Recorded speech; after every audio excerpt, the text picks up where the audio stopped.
Okay, what if I told you that you could actually rewire your brain to crave studying the exact same way it craves scrolling through social media? I know, it sounds completely impossible, right? But it all comes down to a single powerful chemical, dopamine. So, really think about it. Could your brain actually learn to want to do hard work? Well, it turns out there's this method that doesn't rely on willpower or grinding it out. Instead, it works with your brain's own chemistry to make learning feel genuinely rewarding. And this is the whole problem, right here. On one side, you've got social media. It's instant, it's easy, and it gives your brain this huge reward signal.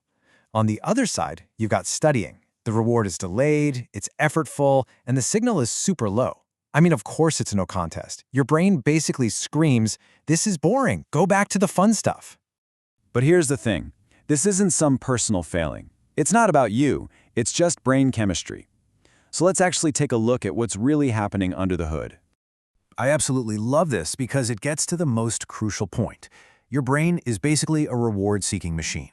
It's literally designed to find the highest possible reward for the least amount of effort. So no, you're not lazy for struggling to study. Your brain is just running its default program. And here's the big secret, the thing most of us get wrong. We all think dopamine is the pleasure chemical, but it's not. It's really the anticipation chemical. It's released when your brain predicts a reward is coming. And that prediction, that's exactly what we're going to hack. So how do we actually do it? Let's get right into the solution. It's a three-phase technique, and it's all designed to manipulate that anticipation and completely rewire what your brain finds rewarding.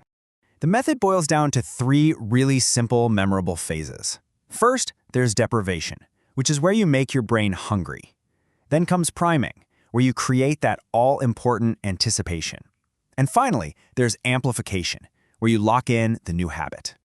All right, phase 1, deprivation. For a full 30 minutes before you even think about studying, you do, well, nothing. Seriously, no phone, no music, nothing. It's gonna feel uncomfortable, maybe even super boring, but that's the whole point. You're lowering your baseline dopamine level, creating a deficit that makes your brain starved for any kind of stimulation. Then comes priming. Right before you start, for just 2 minutes, you close your eyes and you visualize success. You actually picture yourself understanding the material, feeling that aha moment when a concept finally clicks. This creates the anticipation, and your brain starts releasing that dopamine before you've even opened a book. And finally, we have amplification. While you're studying, you manually attach these small, little rewards to the effort. This is where we're going to use timed intervals, and we'll get to exactly how in just a second, and take short breaks. But, and this is crucial, these have to be low dopamine breaks, no scrolling, just a simple pause, like stretching or walking, to teach your brain that studying is always followed by a reward. Okay, so that's the theory, but what does this actually look like in a real day? Let's walk through a concrete, step-by-step routine that you could literally start using today. Think of this timeline as your new roadmap. It starts the second you wake up. You do not touch your phone. You got to keep those dopamine levels low from the get-go. Then you move into your 30 minutes of deprivation, your boredom time, followed by your first study block. And you'll notice the high dopamine fun, like video games or social media, that gets saved for the evening as a controlled, well-earned reward. Now, during those study blocks, the core engine that makes this all work is something called the Pomodoro technique. It's a super simple but incredibly powerful way to manage your focus and energy. It's all built around this number, 25 minutes of pure, uninterrupted focus. No distractions. You set a timer and you just go. And after those 25 minutes are up, you get this, a 5-minute break. This 25-5 rhythm is what trains your brain. It learns that a period of focus is always followed by a brief rest, which makes the whole thing feel way more manageable. Okay, now here's a slightly strange but really effective trick. At the end of each 25-minute block, give yourself a tiny physical celebration, a little fist pump, a quiet yes. I know it sounds silly, but this small action actually helps solidify the neural pathway that connects the act of studying with the feeling of winning. So, let's frame this whole thing as a short experiment, a simple 5-day challenge, because it's really important that you know what to expect, especially at the very beginning. And let's just be honest with each other. The first few days are probably going to be tough. Your brain is addicted to easy dopamine, and it will fight this new routine. It's going to scream for its old habits. You just have to push through that initial resistance. Because if you can just get through that initial struggle, you're going to hit a tipping point.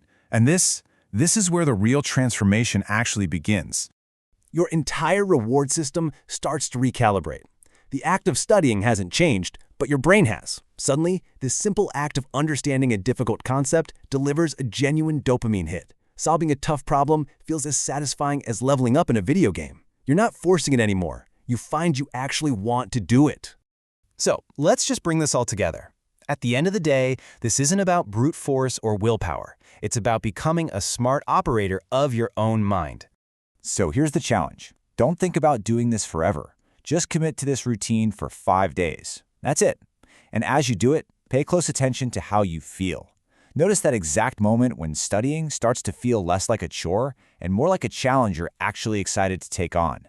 And this, right here, this is the entire philosophy. You are not fighting your brain. You are reprogramming it. You're working with its natural reward system to change what it values, and you're actively redirecting its focus from mindless consumption to real productive growth. You know, this technique is so powerful, and it goes way beyond just studying. Once you understand how to direct your own motivation system, the possibilities are kind of endless. So the final question is, once you've done this, what will you choose to focus that power on next?